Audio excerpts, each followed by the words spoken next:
Hi everyone, I'm Rosemary Miller here with Chris Helman, a senior editor here at Forbes, here to tell us all about carbon tax. Thank you so much for joining me today, Chris. Good to be here. So, Chris, Elon Musk made a tweet this week saying that the only action needed to solve climate change was a carbon tax. For starters, what is a carbon tax? Well, in simplest terms, it's when the government charges you a fee for the amount of carbon dioxide or other greenhouse gases that you emit into the atmosphere.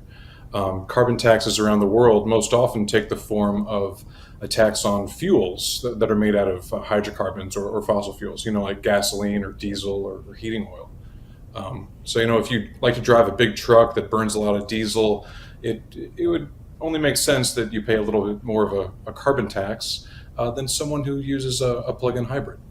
And so, do we have a carbon tax in the U.S. currently?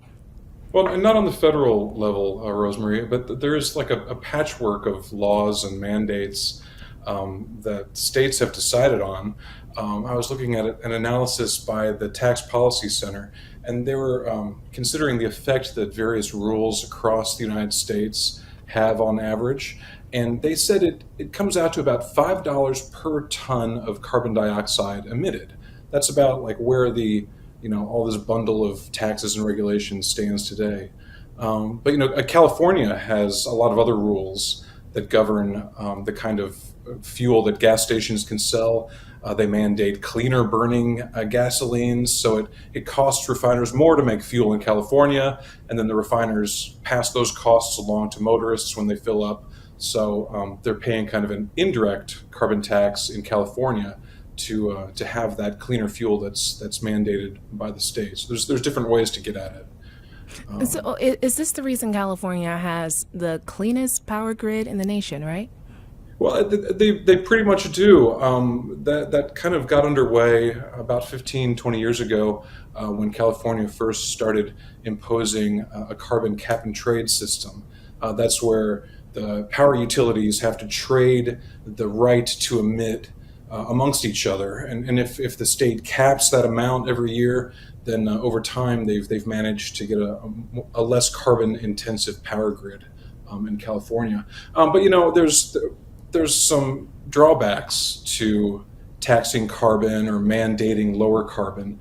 The effect in California has been that the average homeowner in California pays about 22 cents per kilowatt hour for electricity, and that's about twice the cost in like Iowa or Texas and many other states where it's more like 10 cents per kilowatt hour. So California has mandated and taxed its way to a cleaner power grid and cleaner emissions, but it's at the expense of paying more for that power. So, okay, couldn't people who drive big trucks or, they work at a company or own a company that emit a lot of CO2 into the air, couldn't they just move to a different location and keep dropping the CO2 into the air? Yeah, that's the biggest problem that we have with any kind of carbon tax that's imposed on the nation level. Because I was amazed by the numbers recently. I was looking at how much more coal China is burning in recent years. China, I was amazed to learn, burns more than 5 billion tons of coal per year versus just about, I think it's less than 1 billion tons now in the United States. So no matter what the United States or some other Western nations do about our emissions, if countries like China and India are not also trying to reduce coal, it really doesn't matter what California might do, for example. And so there's this concept called carbon leakage. And for years, the United States has kind of benefited from it because European manufacturers of chemicals or pharmaceuticals and steel, they've moved operations out of Europe to the United States because we didn't have any kind of blanket carbon taxes and because we had really cheap energy in the form of natural gas. So it would be really disappointing to those companies to have to change their strategy all over again. But that's something that we'd have to consider, that idea of carbon leakage. Well, do you think the U.S. could get a carbon tax? And if so, what would the right amount be? Yeah, I don't think that would happen right now. There's about zero chance of that passing this Congress, and The carbon tax, I think, has become a political non-starter, and that's in large part because the two parties really disagree on how bad carbon dioxide is and what should be done about it. I mean, we breathe the stuff out every day, so it's not toxic. It's not going to kill us. It might kill us by causing the greenhouse effect and rising the sea levels. But I was amazed to learn that under the Trump administration, the Environmental Protection Agency considered that the social cost of carbon was equivalent to about $5 per ton of carbon dioxide emitted.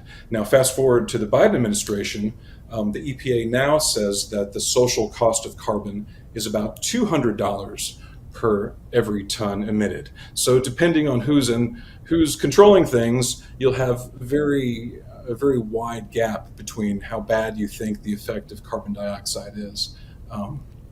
So I don't know if all those numbers make sense. Yeah, I mean, that's a really wide gap, as you said. But Chris, make that make sense for us. What do you mean by that? Yeah, it's one of the hardest parts of reporting on carbon taxes and carbon emissions is that how does that apply to us, right?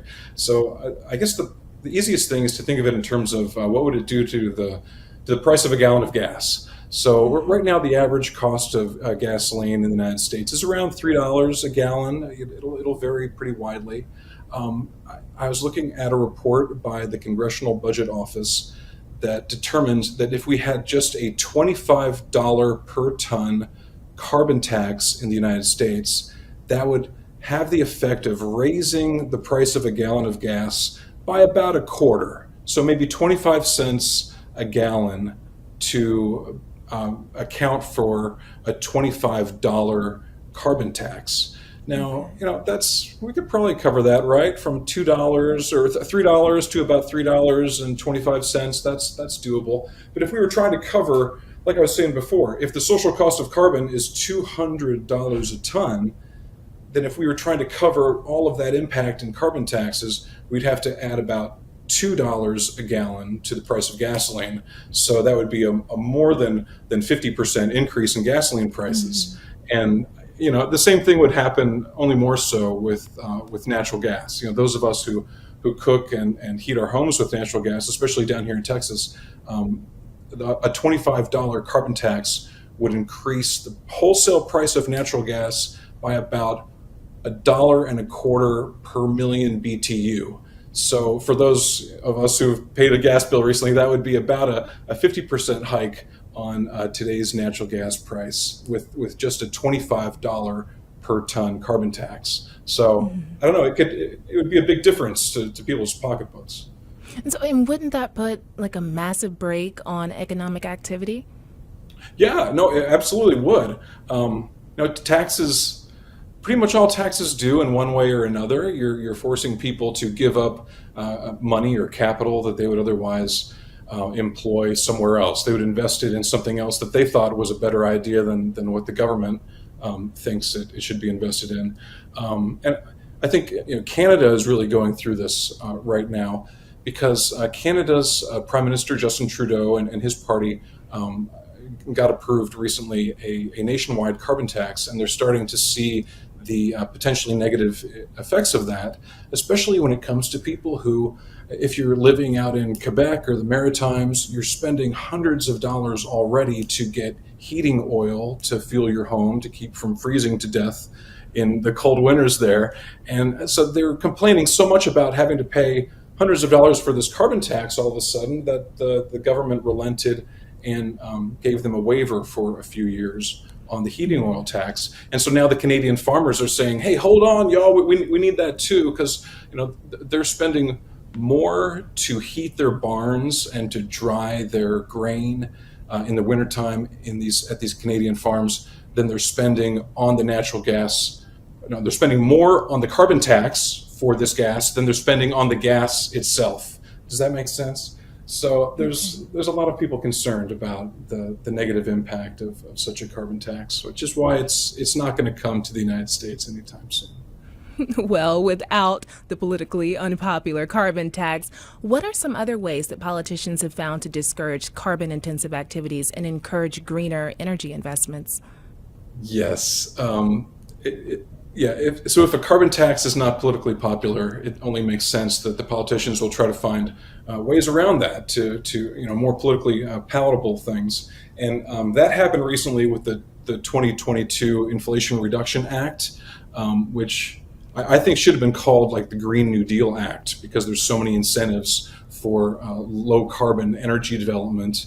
Okay, if you're building a wind farm, for instance, you can get 30% of your upfront investment in your wind farm back in the form of tax credits. So these are one-for-one offsets against a federal tax liability that you're getting back just because you decided to invest in wind or solar or other green generation. And okay, here's some numbers for us. According to the Committee for a Responsible Federal Budget, the tax credits for electric vehicles are going to amount to about $70 billion between now and 2031. And credits for carbon dioxide sequestration are going to be about $50 billion. So here's some more specific examples. If you have a machine that can inject carbon dioxide deep under the earth and hold it there forever, sequester carbon dioxide, the federal government is going to give you $85 per sequestered ton in tax credits. So if you're a big oil company and you have huge amounts of profits every year, you're like, I am absolutely going to try to inject carbon dioxide deep into the earth in order to get this $85 a ton. So instead of taxing people into not doing things, what the government is doing with the Inflation Reduction Act is incentivizing this corporate behavior to invest in projects that otherwise, might not make sense for them, that they think in the long run will be for the greater good for, lowering emissions for everyone. Well, that sounds very generous. Well, Chris, is there anything else on your radar regarding carbon tax that you believe should be on ours? Well, let me think. I think you can make the argument that the average American taxpayer is already effectively paying a carbon tax to the extent that we underwrite the green tax credits and the Inflation Reduction Act and other government programs. So, if we're paying our taxes, that's offsetting these subsidies and tax credits that the federal government is giving for these projects. So I'd like to consider that our tax credit that we're already paying, right?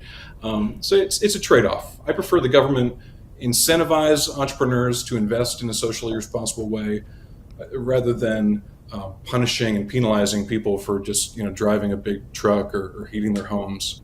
But that's what makes it such a contentious political issue, and that's why Elon Musk thought he'd have some fun tweeting about it this week. Well, thank you so much for joining me today, Chris. Great to be here. Thanks, Rosemary.